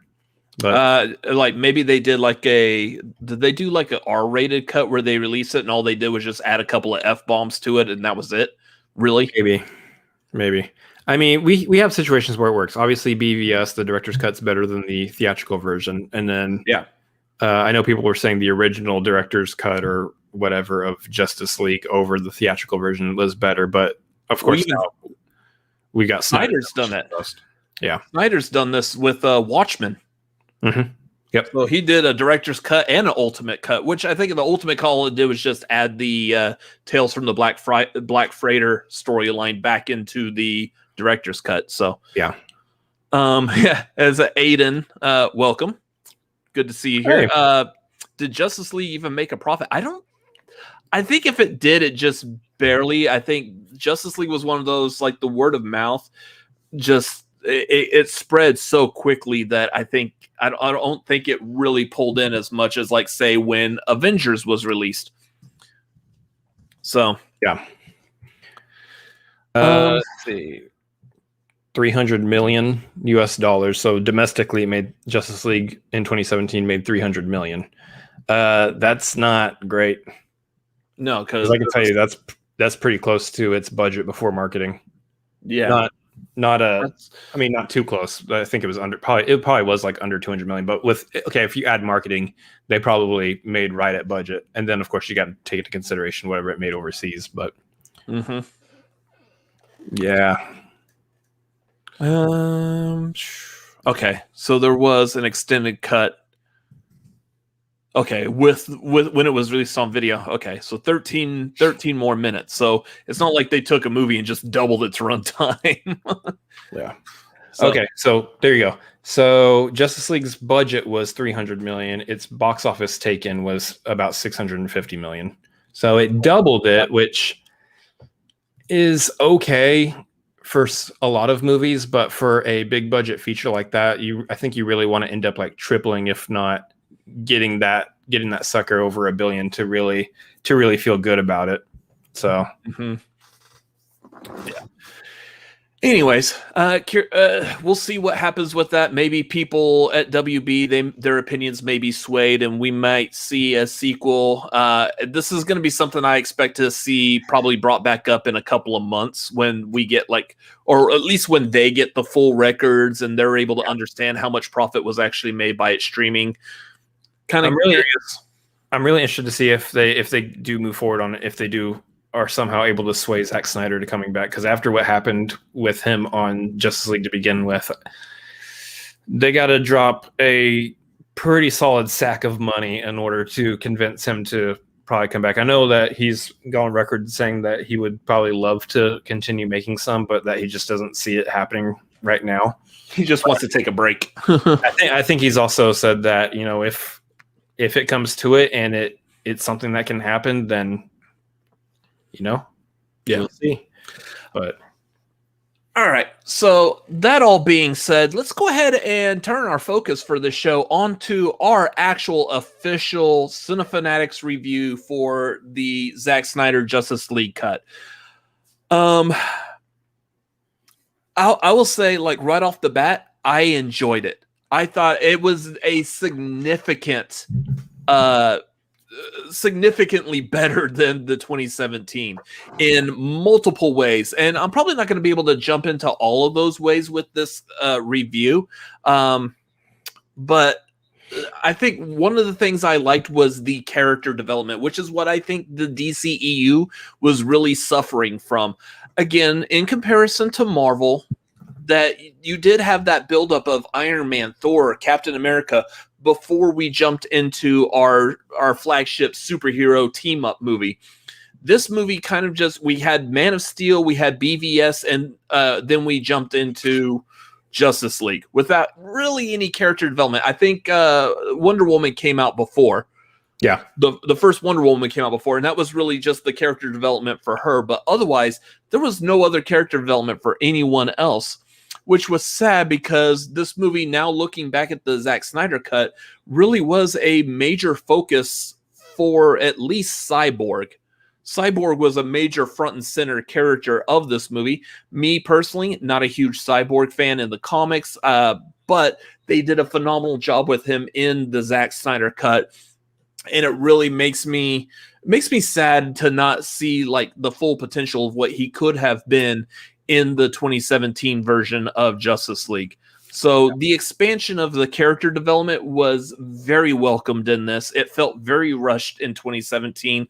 I love that it was able to be expanded upon, and I absolutely enjoyed it. Even Aquaman, I enjoyed the expansion on his character in this movie as well. So that was my overall right out the gate thoughts. Absolutely loved it. Yeah, for me, it's 100% a better version of the movie. It is long. Its downside is that it is long, and for a lot of people, that's going to be a big turnoff because a 4-hour movie is a huge thing. But I cannot fault Zack Snyder at all for just going all out with it. I would say that there's aspects of its length that make it feel a little more what's the term I used? It was long. No. You're not helping. Not trying to help. Right.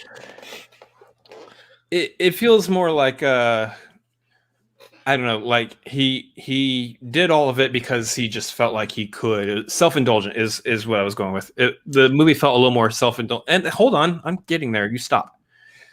It's called Auteur. Stop it. it felt that way in a lot of the areas that added length, whether it was some like slow motion scenes or like slow motion scenes with musical numbers added to it. And those areas might be able to be like, say, trimmed down, but at the same time, I use the term self-indulgent because we're talking about a director who was given the freedom to finally do exactly what it was that he wanted to do. So while some may see self-indulgent in a negative light, and I think the term probably does come with a negative connotation to it, in the reality of this movie and what it means to Zack Snyder to be able to revisit it and actually do what he wants to do, this is actually a good thing. This is one of those situations where I say, yes, the movie feels long. Let it be long. Let it be long, because what happened to Zack Snyder originally when he exited the project to begin with was some BS. It was a horrible, horrible situation, not only just with what he had to deal with on his personal family side, but the way the WB treated him, what they said to the public versus what they actually did on the backside, and how they treated him when he was leaving the project. And then turning around and basically scrapping a whole good solid piece of what he originally did and bringing in another director to take over for it. That's rough. So when I say let the movie be self-indulgent, let Zack Snyder do whatever he wants to do with this movie. And I'm super, super on board with that idea. It is a hard movie to watch in one sitting, especially more so if you are having a busy life and you have a lot of other stuff that you've got to do. You're just ADD all over the place. Yeah. and this is what brings me into one of my first real big positives of the movie. They broke it up into chapters. They gave you the places to pause with titles and everything. And God bless them for that, because I knew exactly how many chapters I was willing to sit through and watch in one sitting. And I knew exactly where to pause it and come back. Or pause it to use the restroom. But I'd say overall, I really did enjoy this more than the 2017 version. I think there's just so much, like you were saying, character development wise, we got so much more with Cyborg. We got so much more with Flash. We got a little bit more with Aquaman, but for the most part, Aquaman got his due in his movie following. Yeah. Cyborg and Flash we have not yet seen in their own movies, so being able to get that character development here for the two of them and really expanding on their stuff added so much for their characters within this movie. I know we did the ranking of like our top 10 DCEU superheroes, and I know we had Flash like at number 9. Yeah.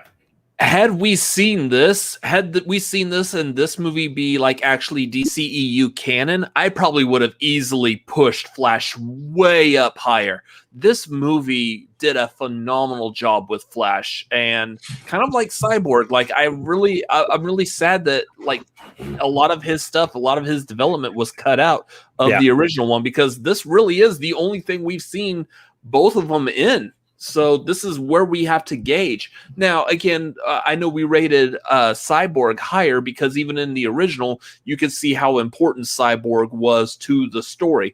Mm-hmm. And he probably would still rate, maybe, like I would actually probably put him just a little bit higher on that ranking now, specifically for that one bit of the storyline that was cut out of him helping the woman that was just trying to feed her kids, just trying to survive. That was a gorgeous part of this movie. It was probably one of my favorite parts of the entire movie, of stuff that was edited out and put back in. Mm-hmm. Beautiful work done on that scene. Like I would have rated it higher just for that. It's hilarious because if you just stick to the 2017 version of Justice League, then you're looking at Flash. Cool. Flash came in, was told how to be a superhero from Batman, and then he saved a Russian family and called it a day. Mm-hmm. You look at this version, he does a whole lot. In fact, I don't want to do spoilers on this one. There's stuff done with Flash, though, by the end of it. He does a whole lot more than just save a random family.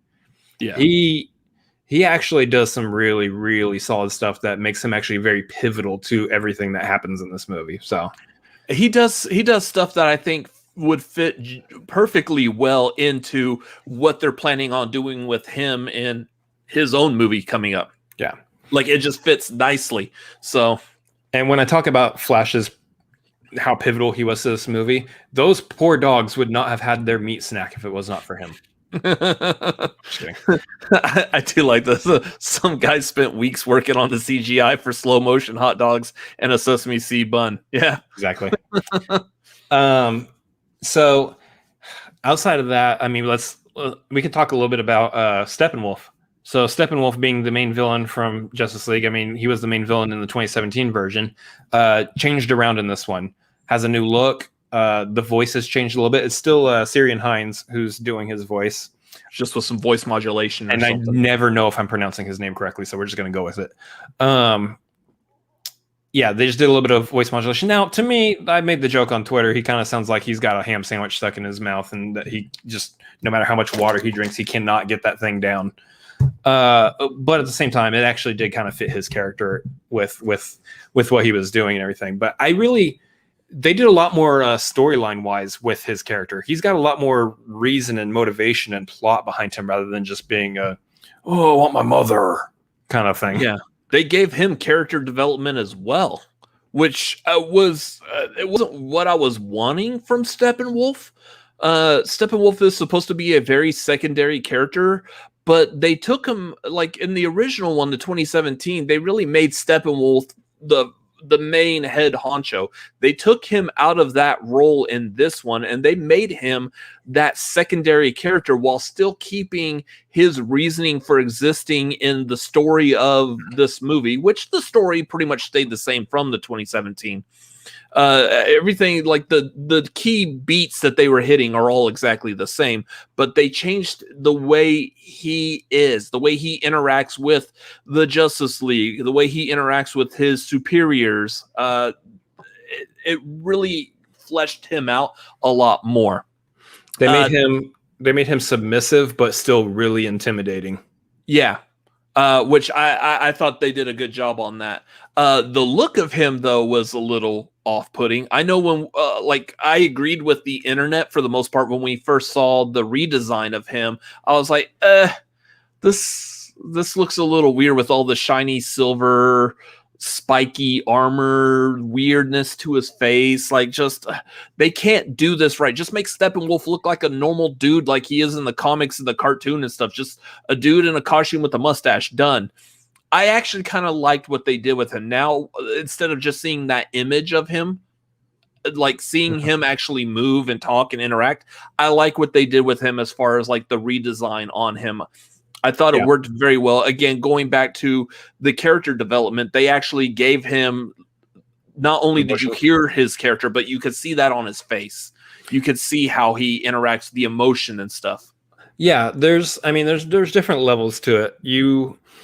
If you just look at the still image of him that they released, he looks like the Destroyer from Thor with just a random alien face. Mm-hmm. But him in motion, beyond just that, actually watching him in the movie is leaps and bounds better than what they did in 2017, which was some random CGI guy who we were somewhat led to believe was the like you were saying, was like the head honcho for Apocalypse and whatnot. And they really didn't talk about Darkseid at all in the 2017 version. This one, though, I mean, you see it in trailers, you see it in imagery. Darkseid has a much more imposing presence within this, which gives weight to what Steppenwolf was doing and his role in the hierarchy of Apocalypse, essentially. Darkseid looked really great. His presence there was really felt. He was super intimidating. And what it looks like they want to do with him going forward, should they actually decide to turn around and build off the back of this movie, would be fantastic. It would be such a good time superhero movie wise. And and it would definitely feel different than anything Marvel's doing for sure. But yeah, I do wish that we could get more with that character, and we'll see. But I do like what they were doing with the villains in this movie. I mean, introducing Desaad as well, having Desaad play a role too. These all being things that we know about from the you even got Granny Goodness in the background. Goodness. Yeah. Where was the other guy? What's his name? Glorious Godfrey? Where was he at? He wasn't Glorious. Yeah, we need Glorious Godfrey, Calabac. Where were all of them? Like, I know there's a New Gods movie that is supposed to be in development, so hopefully we see all of these, and I hope they keep the same designs as well. Should Darkseid and the other people of Apocalypse show up, I want to see like keeping the same designs on them as well. So, I want to say the other thing. Yeah, the other thing we can bring up is we talk about our big three: Wonder Woman, Superman, and Batman. Here, there's a lot of really good changes that they made. First of all, there was a lot of what seemed like, and I'm flat out say there was a lot of what seemed like over sexualization of Wonder Woman in the 2017 version. Certain shots that are cut out, no longer in it, didn't need to be in it to begin with. Certain gags that just weren't necessary at all. Aquaman's like creepy flirting with Wonder Woman. Yeah. And then of course, Bruce Wayne, there was a lot of like really quippy stuff that we saw in the 2017 version from Bruce. Now he still has a sense of humor in this one as well. Some of those jokes still exist, like the "What's your superpower? I'm rich" type thing. And that's fine. Those are fun. But for the most part, they gave Bruce a more humanized just demeanor to him. The whole interaction with Alfred about when they were trying to revive Superman and everything, and him working off of like faith and whatnot, that was just a really great interaction between the two characters in this movie. And you miss out on that completely in the 2017 version. Mm-hmm. And then, of course, Superman himself, they gave him the black costume. Zack Snyder was actually able to go in and do the black costume side of it. And that thing looks slick. It looked great. And then just how he brings Superman in. Again, I don't really want to spoil it for those of you who haven't seen it and still plan on watching it. How they bring him in the third act. The final battle of this movie. Vastly different than how it plays out in the 2017. And it's so much better. Superman he's untouchable. He's essentially like a god amongst humans, whatnot.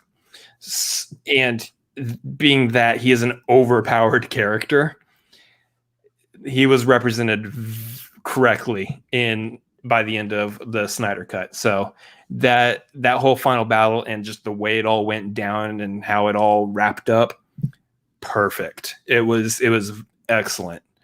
And vastly different than the 2017 version, which after rewatching the 2017, I'm glad we did that too. We did the watch along on this channel, guys. If you have not seen that, we did the watch along to the 2017 version after seeing the Snyder Cut, just to kind of compare and contrast. Ooh, Snyder Cut's better. Yeah, much better. Much better. If you dare to do that, we do have that watch along. It is public. It is up on this channel. You don't have to be on Patreon in order to get it. So you can go back if you really want to rewatch the 2017 theatrical cut of Justice League along with us. It is up and available for you to do so. Why did we do that? I mean, let's just be honest. Why did we watch that again? It was fun. It was fun to see it after watching the Snyder Cut, to see just how different it really was. That's like eating a Whataburger and then thinking you'll be fulfilled by an In-N-Out burger. I mean, I'm just saying, don't mean to be controversial, but I mean, we are in Texas. I mean, why would you go back to that? Just That's right. The 2017 Justice League is like In-N-Out. In-N-Out. Animal style's all right, but it's entertaining. It's an okay burger, but why would you get it when you could get something better? Yeah. Anyways, Calm down now, Robert. Anyway, so that's probably going to do it for our review of this. Now let's go through and rank this. What would you actually give this movie as far as our ranking on a scale of what, 10? Are we talking about like a rating for it, or do you want to talk about where we would put it in our ranking? Oh, no, sorry, a rating. We'll do a ranking later. I would say, like, for me, I feel pretty good at about an 8.5. And the reason I wouldn't go higher is because while I appreciate that Zack Snyder was able to do everything with it that he wanted to do, again, it took me like 4 days to watch this movie. It was long, and there was areas that I didn't necessarily need to see or need to sit through. So those aside, yeah, I'd say I feel pretty good about an 8.5 for this movie out of 10. I mean, I'm pretty close to the same reasoning. The number I'm going to throw out there is just going to be a 8. It was really good. I can't wait to watch it again. It's definitely going to rank high. And I've said this before on our channel. I do like watching like movies or TV shows, typically on this laptop while I lay in that bed before I fall asleep. This is definitely going to rank pretty high as one of those movies that I will indulge in before falling asleep. Not because it's slow and long, but because it actually does kind of cradle and rock you to sleep while still being entertaining as a superhero movie. Those slow-mo shots, I think I read earlier, like the slow-mo shots make up 10% of this movie, which what I'm wondering is if you were to take like that entire shot, find out like at what rate was it reduced down to, and like put it back up to a normal, whatever, I guess like 24 frames per second film rate. If they were to switch it back to that, how much shorter would this movie be? Would it actually have a significant take on how short it gets? Probably a little over half an hour quicker. Yeah, it's interesting, but yeah, I mean, this movie was a good movie. There were bits and parts that kind of threw me off, but otherwise, it was very enjoyable. I liked it. Can't wait to watch it again at some point. Yeah, and including like just the extra stuff that Snyder got to add on to the end. There's some fun stuff at the end that, again, would very well set up a sequel to this movie if they get around to actually pulling their heads out of their butts over at WB and doing it. But yeah, it's good. It's worth the watch at least once for those of you out there. If you ever want to know though where we would put it in our ranking of, say, like the top 10 DCEU movies, because technically now this and the original Justice League count as two separate movies, we would put it as a top 10. You'll have to wait till we do another DCEU movie ranking whenever that ranking comes around on this channel. Which is probably whenever the next DCEU movie comes out. We make no promises. Tease. Anyway, that's going to be our review for Justice League Snyder, the Snyder Cut, the Zack Snyder's Justice League. Let me give it the appropriate title there. Did you guys like the review? Let us know what you thought as well. We are doing this as a clip out, so you can leave a comment down below. You can tell us what you thought. If you liked it, you hit that like. If you didn't like it, we wouldn't be surprised because we were talking about a DC thing, and that tends to happen a lot. Either way, check out other stuff we're doing on this channel. Hop on the Patreon. There's all sorts of tiers and stuff right for you over there. Join us. Come back. We're doing this clip out from our show, The Tagline, which we do Tuesday nights at 9:30 Central Time. And that is where we talk about movie news, all sorts of stuff. We'll do movie reviews on there every now and then. So come back Tuesday nights, hang out with us, and we'll see you whenever we do our next video review, whatever it is that your heart desires to see movie-wise from us. Yeah. Otherwise, do we do the Twitters? Yeah, not in that. It's fine. We're not actually leaving just quite yet. That was just a clip out for the channel, but that's fun. I think I can wrap up clip outs better in the middle of another show than I can for just doing the video on it. At the end of the actual show. At the end of the actual show. But yeah. That's You say I can't wait to watch the Snyder Cut again. I can. Yeah, I mean, I'm not rushing to watch it again like right now, but I said good day. I said good day, sir. Yeah. Also, hi, Cam Shafter. Thank you.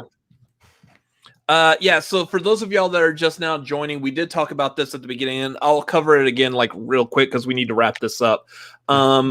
If y'all are familiar with the movie trivia Schmoedown, it is a show on YouTube where basically like wrestling, instead of people wrestling in a ring, you have people sitting at a desk answering questions, or sitting at our own desk right now because of pandemic stuff still happening.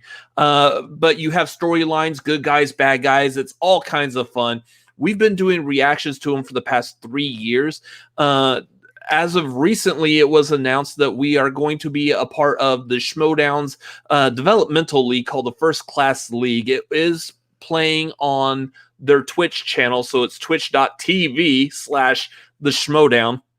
That will be Tuesday nights. That is going to be at, was it 3 p.m. Pacific? Not Tuesday nights, but 3 p.m. Pacific Tuesdays. To 5. Yeah, 3 to 5 Pacific, basically. Yep. Or I'm trying to figure out for the Eastern people, that'll be 6 to 8 Eastern. So that will be playing on there. We will have matches at some point, so make sure you follow us on social media. You'll see when these matches come available. They are played live, so we will be live on Twitch competing in this movie trivia, really getting to show off like our movie knowledge besides just sitting here doing a show where we talk about movies. So it's going to be a lot of fun. We are super excited for it. I cannot wait to play and to dominate, because that's what's going to happen, and that's what Lola the cat expects out of me. I don't know what she's doing, but man, I can't easily access it. I wanted to play our promo video again, but yeah, it's so locked down somewhere I can't easily access it really quickly. Yeah. So anyways, that's what's going on as far as the FCL. Please come watch, come support. Yep. Anyways, anyone else got any other questions, anything else we want to cover? We're going to start plugging and wrapping this show up. So what else y'all got? Give us your burning questions. It's burning holes in your pockets. You need to get those questions out of your pockets and throw them up into the chat there, so we can answer them questions for you. What voice am I doing? I like them French fry taters. Yeah, it's somewhere between that. People keep saying I sound like Beetlejuice too, and I'm not trying to do Beetlejuice over here. I can hear Beetlejuice in that too. Yeah. Yeah. Robert and Chris are going to clean up the FCL like Lola is cleaning herself. She's not doing it right now. That's right. We're going to lick the competition clean. Ew. God. Ugh. Why? It's a good thing the FCL is virtual. Oh, God. Just tell them about our Patreon and Discord and watch along and Twitters and stuff. We got a Patreon and Discord and watch along and Twitters. No. Good job. Patreon.com/ Patreon.com/Cinefanatics is where you can go for all our extra bonus fun stuff that we do on this channel. We do rankings normally. We don't have one this week, but we'll do behind the scenes stuff for our rankings, kind of give you our thoughts and stuff there. So you get some behind the scenes stuff for video, the bloopers and all that. You'll get watch alongs whenever we do our monthly Patreon watch along. Like this month, we are doing Kong Skull Island to celebrate Godzilla versus King Kong being released. And you do actually have a chance to win the Kong Skull Island Blu-ray if you sign up on that tier and join us for that watch along. You will be entered for a chance to win that. So that's something special you want to do. Yep, there's the thumbnail right there. On top of that, we have other fun stuff on there. You can be a part of our movie trivia study sessions that we're going to be doing. Now that we're part of the FCL, we're going to need to gear those up, and it's going to be huge to have other people kind of quizzing us and helping us study along. You can get that at the Maverick tier on the Patreon. And then just generally speaking, we got the Discord on there. We're building a movie-loving community over on Discord. So $1 a month gets you access into that Discord to hang out with us and chat about movies and whatnot there. So fun stuff. Definitely consider signing up on the Patreon. That really helps us out, helps us get to new heights and new places here on this channel, which is what we're really needing to do this year. So that'll be really, really helpful. On top of that, guys, generally speaking, you can follow us on the social medias. Down below, you'll see our individual handles. I'm at Chris Adams MLP. He's at Robert Adams MLP. That is for Twitter, Instagram, and it's going to also be on Letterboxd as well, so you can follow us there. And then if you just want to follow Cinefanatics in general, I'm using that term a lot, general, you can follow that at Cinefanatics MLP on the Twitters and the Instagrams as well.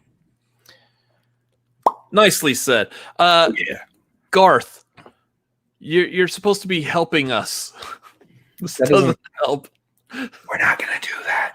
She doesn't really do hairballs, actually. So she's a short hair. So she doesn't really do hairballs at all. So yeah, you don't have to worry about that. Here's the thing. Like, I'm gonna go back. Camshaft did ask a question about the FCL. Can you share how you found out you were in the FCL?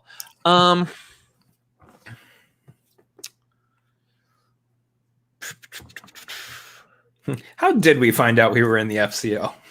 I mean, I know. So I will say that behind the scenes, there was a collective group of people that were pushing for it. Of course, the hashtag Draft Cinefanatics was helping because that was putting an alert in front of people's eyes.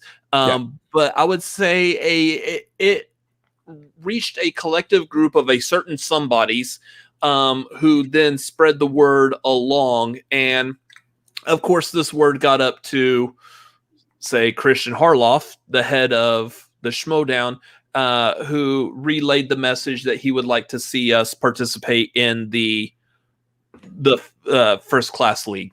Yeah. So that's essentially what happened. And like we were told that was what he would like to see. And then it was just sit back, relax, wait. And then you'll see, if you go back and you look on like Twitter, you see like the day where the official email invites got sent out. Like I don't hold my breath for like really anything until something official like that happened. And that was the official day of boom, you got the email. Here's the official invite. Yep. And that's when it was like game on. So yeah, we've known essentially like for a few months. We had a suspicion before, but it was like not officially known until like the past month or so, give or take a week. So a few months, yeah. So it's not like one thing like, hey, the Addams Brothers are going to be in the FCL, and we're like, whoa, we didn't know this was coming at all. Yeah. We saw events leading up to it. So yeah, ton of fun. Very exciting. It's very exciting. We're so happy. Yeah. I like what Garth here. Like, in your eyes, the light, the heat. Yeah. That's exactly what it was. I am complete. Yeah. And Vernon, maybe one or both of these gents would be hosts on new shows that show a view from a fan. I definitely would. Here's the thing, like being on this side of like the reactions now, the after shows, that's gonna be interesting. Yeah, like people like, hey, come on our show and talk about the FCO. Okay. It's the difference between once being part of the circuit where people will come to our show to be on our show for their spreading and promoting their matches and stuff, and now we'll be the one to promote our match and whatnot on other people's shows. That's a whole new world. A whole new world. Okay. Stop singing. Yeah. this entire tagline is going to be monetized by like 4 different like record labels. You got the whole like DMC, you got the whole like copyright just knocking down the door. Like, hey, by the way, you didn't hit any of the time limits, so you're technically good there, but y'all's voices just suck, so stop, or we're gonna take them. Please don't sing Little Mermaid songs anymore. Or no, A Whole New World was Aladdin. Yeah. Apparently, I need to work on scores and soundtracks. Huh. So I'm the only one going into the FCL now. I'm just kidding. And real quick, thanks for the support. Yes. Very much enjoy that. Anyways, let's wrap this up. So thank y'all for watching. All of y'all that have been here in the chat, thank y'all for being here. It's been a lot of fun talking about all of this stuff tonight. I feel like a pretty good show tonight. Like a lot of good information covered. Pretty in a pretty quick fashion. I mean, we hit this just under 2 hours, depending on how long it takes for me to crank out the end here. I might like Zack Snyder it and just go really slow. Thanking all of y'all. Here's a hot dog. Yeah, let me take a drink here. Yeah. Or I might just wrap this up because we got stuff we got to move on to do. So thanks y'all for watching tonight. It's been great having y'all. Again, if you like this video, make sure to drop us a like. Make sure you comment down below if you're watching this on a replay. What did you think of this episode? What were your thoughts on the Zack Snyder cut? What are your thoughts of us being a part of the FCL? Let us know down below. Make sure you also share this friends, family. You tell them, hey, I like what these guys have to say about movies. Like, listen to them. Let's participate in this. Come back when we do another live stream. Give your opinions live where we can actually interact with you. That's how this channel gets grown. Are you okay? I'm fine. Good job. Good commitment to the bit there. Hallelujah. Yeah, okay. There's another DMC thing. Also, as always, we are YouTubers. The key important word for YouTube is subscribe. Hit that subscribe button if you haven't already. It will help us out. Anyways, I believe that is going to do it tonight. No, he's not okay. He's never okay. Oh, I'm fine. Yeah. Anyways, that's going to do it for tonight. We will see y'all again. What is today? Tuesday? You might see us somewhere tomorrow night. Make sure you follow us on social media. Find out where that's at. We got Falcon and Winter Soldier on Friday, so that's going to be a lot of fun. You might actually see me somewhere else here in a few minutes. If you're a fan of the Schmoedown, go check out, was it Video Drew's channel? So you might see me here in a minute. Anyways, that's going to do it for tonight. We will see y'all later. Good night. See ya.